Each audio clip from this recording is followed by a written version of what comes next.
السلام عليكم ورحمة الله وبركاته. الحمد لله رب العالمين والعاقبة للمتقين والصلاة والسلام على أشرف الأنبياء والمرسلين نبينا محمد وعلى آله وأصحابه أجمعين. أما بعد، عن أنس بن مالك رضي الله عنه قال قال رسول الله صلى الله عليه وسلم: جعلت قرة عيني في الصلاة.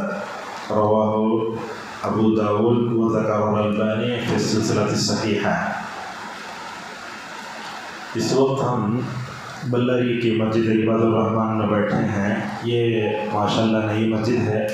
اللہ سے دعا کیجیے کہ اللہ تبارک و تعالیٰ قائم کرنے والوں کو جزائے خیر عطا فرمائے، ان کی زندگیوں میں، ان کے مال میں اللہ برکت عطا فرمائے، اور کہ اللہ تعالیٰ جائز خواہشوں کو پورا فرمائے. اور میں یہاں رہنے والے سارے حضرات و خواتین سے گزارش کروں گا کہ اس مسجد کو رمضان کے بعد بھی انشاءاللہ آباد رکھیں. معزز حاضرین اور حضرات و خواتین، اس وقت ایک کوئی لمبی چوڑی تقریر نہیں کرنا چاہتا ہوں. میں ایک 10 منٹ کچھ باتیں آپ کے سامنے بتاتے ہیں. میں نے حدیث پڑھی حضرت انس بن مالک رضی اللہ عنہ، رسول اکرم صلی اللہ علیہ وسلم کے جلیل القدر صحابی اور آپ کے خادم بھی. انہوں نے اللہ کے نبی صلی اللہ علیہ وسلم کے 10 سال تک خدمت کی. وہ فرماتے ہیں کہ میں نے رسول اللہ صلی اللہ علیہ وسلم کو فرماتے سنا کہ آپ نے فرمایا کہ نماز کو میری آنکھوں کی ٹھنڈک بنایا گیا ہے. کیا مطلب ہے اس حدیث کا؟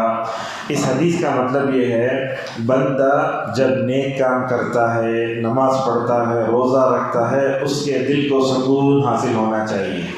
جیسا کہ کئی روایتوں میں یہ بات بھی معلوم ہوتی ہے، اللہ کے نبی صلی اللہ علیہ وسلم نے فرمایا نیکی وہ ہے جس کو کرنے کے بعد تمہیں خوشی حاصل ہو. اب رمضان کا یہ مہینہ ہے، آج کی تراویح ختم ہوئی تو کل تراویح کب پڑھتے بلکہ انتظار کرنا. انہیں مومن انہیں مسلمان، رمضان گیا تو آئندہ رمضان کب آتا وہ مومن جو ہے اپنے دل میں تمنا کرنا چاہیے. تو یہ آنکھوں کی ٹھنڈک کیا ہے؟ یہ اب نماز پڑھ رہے ہیں، نماز پڑھنے کے بعد سکون نہیں مل رہا ہے. ذرا آپ نے نماز کو ٹٹولیے، نماز میں کیا خلل ہے. اب جیسے ایک مثال ہے، اب ڈاکٹر کے پاس گئے، بولتا ہے 3 دن کے گولیاں لکھتا ہوں، اس وقت تک بخار آ گئی تو ٹھیک ہے، ورنہ پھر تمہارا خون ٹیسٹ کرنا. پھر کیا کرتا؟ اسکین لیتا، سی ٹی اسکین لیتا، ایم ڈی کے پاس جاتا، سرجن کے پاس جاتا. ایسی مثال ہمارے نمازوں کی ہے. اگر ہم عبادت کر رہے ہیں، سکون نہ ملنا، ٹٹولیے، نماز میں کیا خلل ہے. یا تو نماز ہم صحیح نہیں پڑھ رہے ہیں، یا تو نماز نبی کریم صلی اللہ علیہ وسلم کے طریقے پر نہیں، یا نماز توجہ سے نہیں پڑھی جا رہی ہے. تو کہیں نہ کہیں ہمارے نمازوں میں خلل ہے، لہذا اس خلل کو دور کرنا چاہیے. اس دنیا میں مومن کے لیے سب سے بہترین اگر کوئی چیز ہے تو وہ دل کا سکون ہے.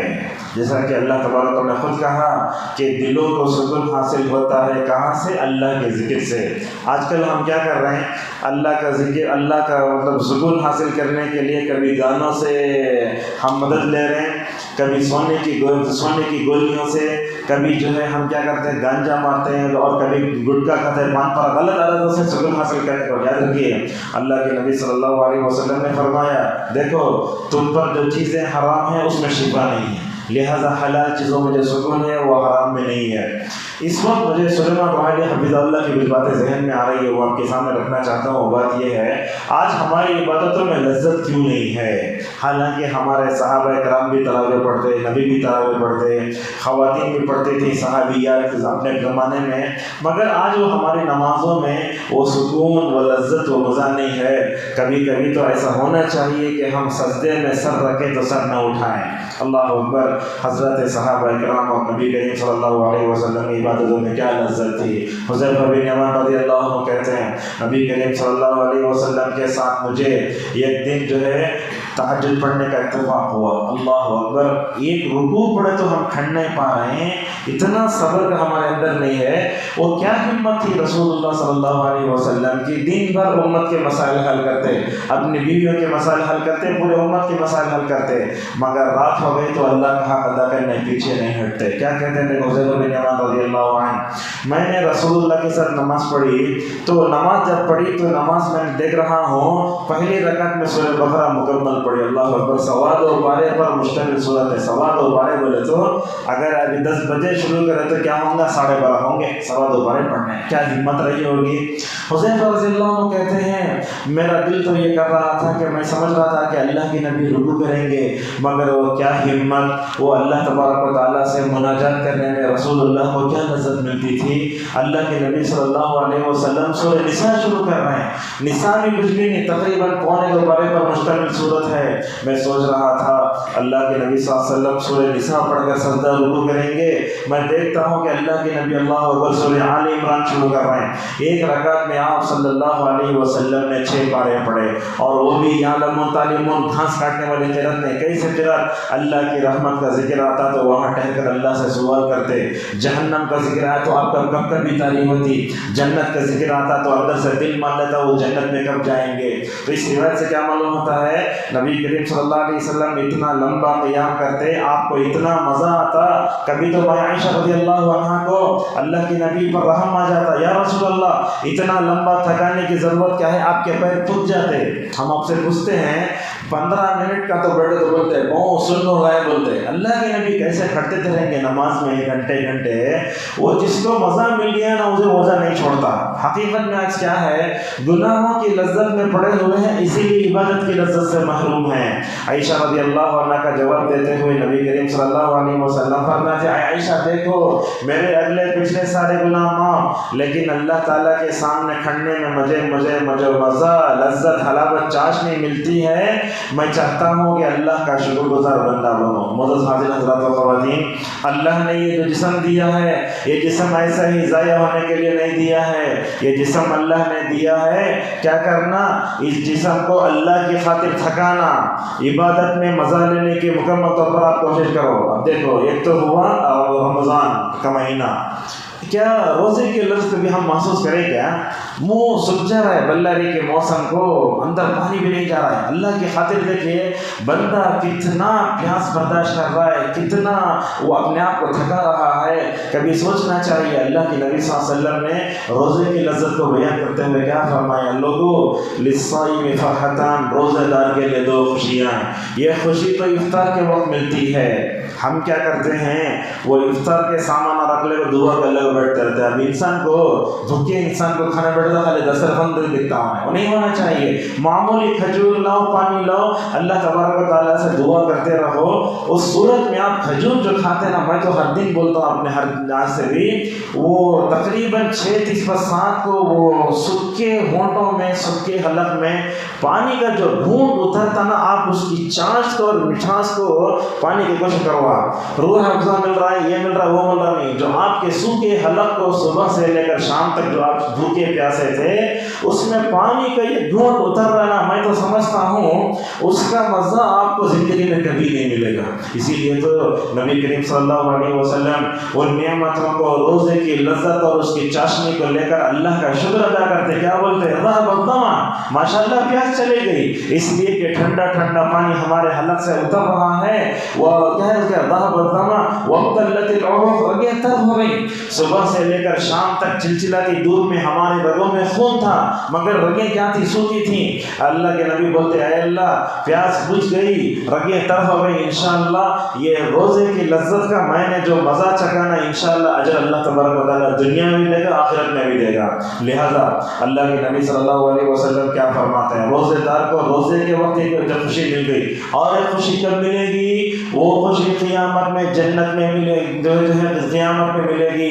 اللہ سے بندہ جب ملاقات کرے گا وہ ایسی خوشی رہے گی، وہ خوشی آپ کروڑوں روپے بھی جو ہے دے کر حاصل نہیں کر سکتے. تو میں آپ سے بولنا کیا چاہتا ہوں، عبادت کی لذت کی راہ میں کچھ چیزیں رکاوٹ بن رہی ہیں. وہ کیا رکاوٹیں آپ کو بتاتے ہیں. سب سے پہلے عبادت میں اللہ نے جو مزہ رکھا ہے اس کو ہم نہیں پاتے بولے تو ہم نے اللہ اور اس کے رسول صلی اللہ علیہ وسلم نے اطاعت کا جو طریقہ بتایا ہم نے اس کو چینج کر دیا ہے. اب تراویح ہم پڑھ رہے ہیں تو کم از کم تراویح میں رکوع سجدہ تھوڑا لمبا ہونا. 3 مرتبہ بول کے اٹھ گئے تو کیا مزہ آتا.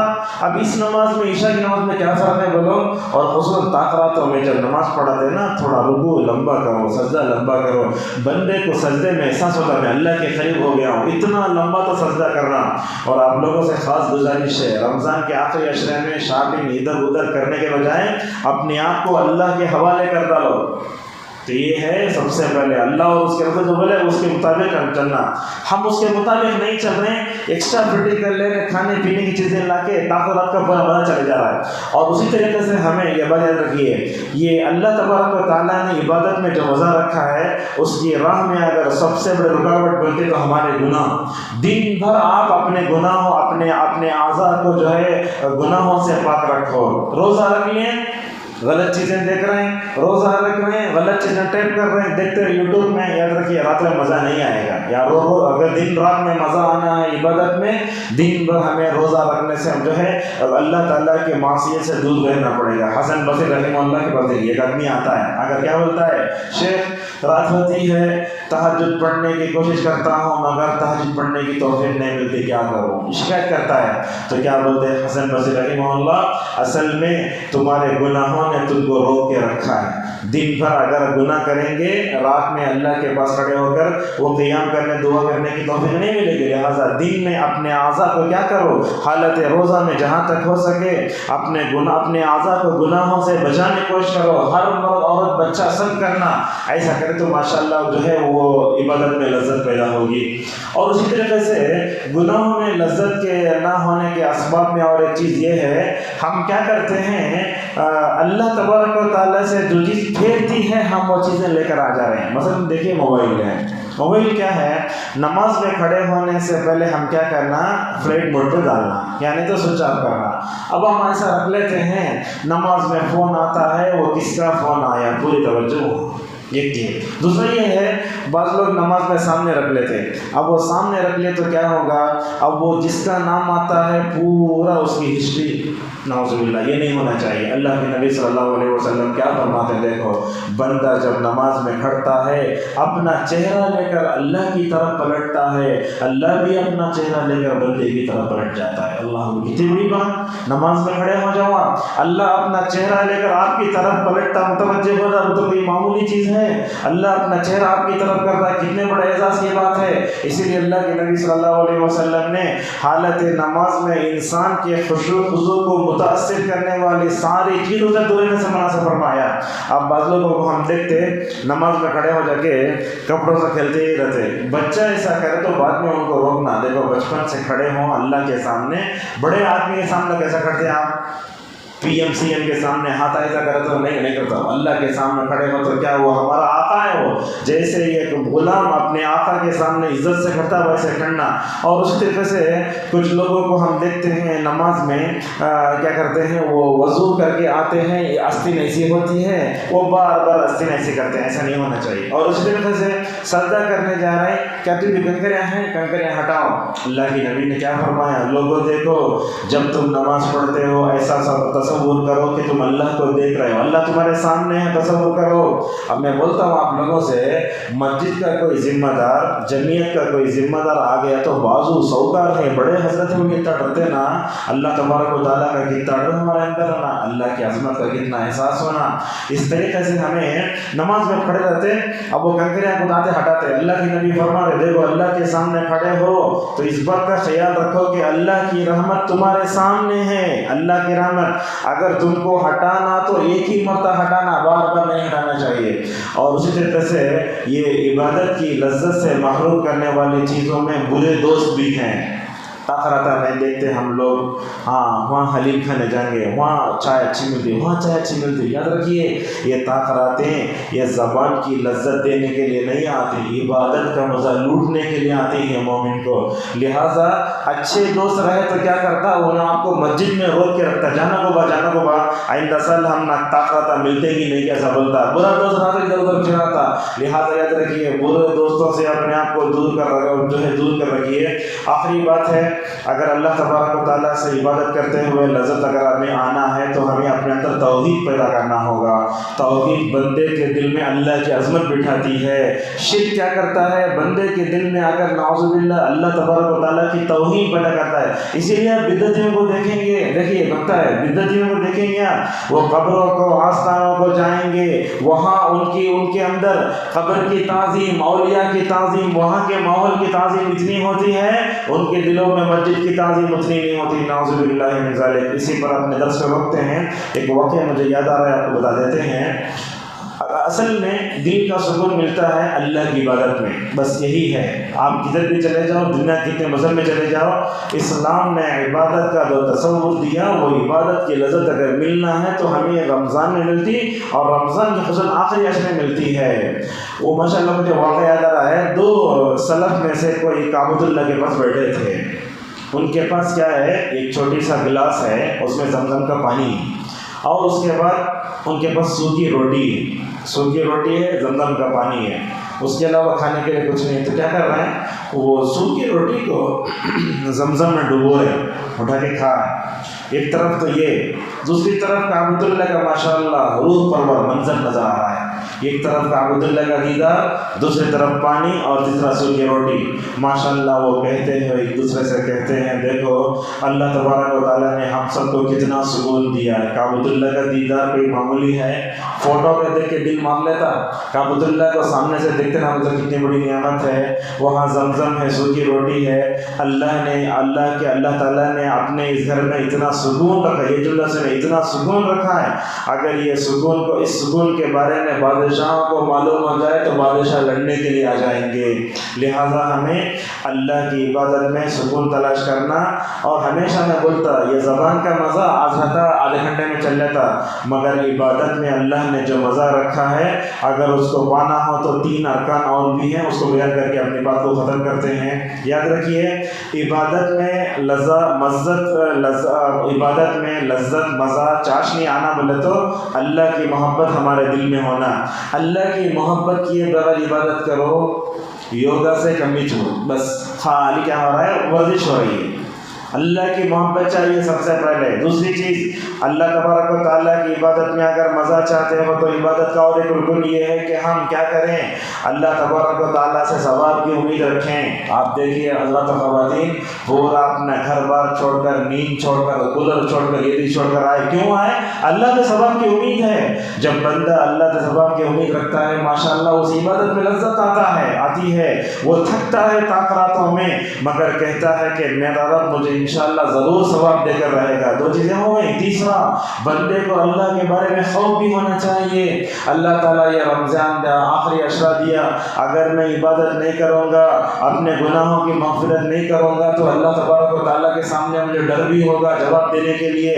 لہٰذا ابن تیمیہ رحمہ اللہ بولتے ہیں، من عبد اللہ بالحب والخوف والرجاء وهو مومن حقیقی، جو بندہ اللہ کی محبت رکھا، اللہ سے ڈرتا ہے، اللہ نے ثواب کی امید رکھا، ان تینوں ارکان کو رکھ کر عبادت کیا تو اللہ تبارک و تعالیٰ کی جو ہے وہ حقیقی مومن ہے، اور عبادت کرنے کے لیے ماشاءاللہ وہ کیا ہے، عبادت میں رکھے ہوئے حلاوت اور مزے کو بھی مکمل طور پالے گا۔ یہی اپنے درس کو روکتے ہیں تو کہنا یہ ہے، رمضان کا آخری عشرہ ہے، کھانے پینے سے دور رہیے۔ یہ جو 10 دن ہے رمضان کا، دوسرا عشرے سے بھی آخری عشرہ افضل ہے۔ اللہ کے نبی صلی اللہ علیہ وسلم اتنا سخت محنت کرتے تھک جاتے۔ ہم آپ کو بولتے ہیں ایئرپورٹ میں چلے گئے تو اگر ڈومیسٹک رہا تو 1 گھنٹہ پہلے، اور اس کے بعد اگر انٹرنیٹ چاہتا 3 گھنٹے پہلے جا کے ہم وہاں بیٹھ رہتے، گیما کھیل لگے۔ کس کے خاطر؟ فلیٹ کی خاطر، دنیا کی خاطر، اپنے جان کی خاطر۔ یہ اللہ کی خاطر صبر کرنا سیکھو، اتنا صبر وہاں کر درے۔ ہمیں دنیا کی خاطر صبر کرنا آتا مگر اللہ کی خاطر صبر کرنا نہیں آتا۔ لہٰذا یہ رمضان کا آخری عشرہ آیا، سال بھر کے افضل راتیں یہ راتیں ایسی ہیں، آپ دنیا کے کروڑوں روپئے دیتے بھی یہ فضیلت آپ کو ملتی نہیں۔ آخری حدیث بیان کر کے اپنی بات کو ختم کرتے ہیں، وہ کیا ہے؟ اللہ تبارک و تعالیٰ یہ شب قدر جو آتی نا، اس بارے میں اللہ فرماتا ہے اس رات میں فرشتے بھی اترتے، جبرائیل بھی اترتے۔ یہ ایک روایت ہے جس کو علامہ البانی رحمۃ اللہ علیہ صحیح کہتے ہیں، وہ فرماتے ہیں، دیکھیے فرشتے شب قدر میں اترتے زمین میں پائے جانے والے کنکریوں سے بھی زیادہ رہتے۔ اللہ اکبر! یہ زمین میں کنکریاں کا حساب دے سکتے ہیں آپ؟ کنکریاں کتنے ہیں حساب نہیں سکتے. اس کا مطلب یہ ہوا کہ شب قدر کی ان راتوں میں، شب قدر میں، لیلۃ القدر میں اللہ تبارک و تعالیٰ پوری کائنات کو فرشتوں بھر دیتا ہے. کہیں کوئی پروگرام ہوا PMC میں تو فل سیکورٹی آ جاتی ہے، ملٹری آتی. اللہ تبارک و تعالیٰ ان راتوں میں آسمانوں سے کنکریوں سے زیادہ فرشتوں کو اتار کر کے ہماری ماشاءاللہ عبادت کرنے، ہماری حفاظت کرنے کے لیے سب بھیجتا ہے. اور یاد رکھیں ہماری امت مسلمہ کی خصوصیت یہ ہے، کام کم کرو ثواب زیادہ پاؤ. ایک رات اگر عبادت کرے تو 1000 مہینوں سے بہتر. یہ ثواب کسی شریعت میں نہیں تھا، نہ موسیٰ کی شریعت میں، نہ عیسیٰ کی شریعت میں، نہ حضرت یونس کی شریعت میں، کسی اللہ کی نبی صلی اللہ علیہ وسلم کی شریعت میں. ہم کس کس نعمت پر اللہ کا شکر ادا کریں. یہ نعمت توحید ہم کو ملی، اللہ نے اسلام کی نعمت دی، سنت کی نعمت دی، اللہ تبارک و تعالیٰ نے ہم کو صحت کی نعمت دی. لہذا یہ صحت اور یہ نعمت اللہ تبارک و تعالیٰ کے لیے ہی ہمیں مکمل طور پر استعمال کرنا چاہیے. قیامت کے دن سوال ہوگا، اے میرے بندے کیا میں نے تم کو صحیح جسم نہیں دیا تھا؟ یہ صحیح جسم کہیں کو دیا ہے؟ کھالے پینے کو، ہٹے کٹے گھر میں بیٹھنے واسطے نہیں، اللہ کی خاطر عبادت کر کو تھکانے کے لیے اللہ تبارک و تعالیٰ نے یہ اصل یہ ہم کو جو دیا ہے. اسی پر اپنے درس کو روکتے ہیں. اللہ تبارک و تعالیٰ سے ہماری دعا ہے اللہ تبارک و تعالیٰ ہم سب کو رمضان کے آخری عشرے تک پہنچائے. اللہ تعالیٰ ہم سب کو اس کی عبادت میں جو لذت ہے، جو چاشنی ہے، جو حلاوت ہے، اس کو پانے کی ہم سب کو توفیق عطا فرمائے. وآخر دعوانا الحمد للہ رب العالمین.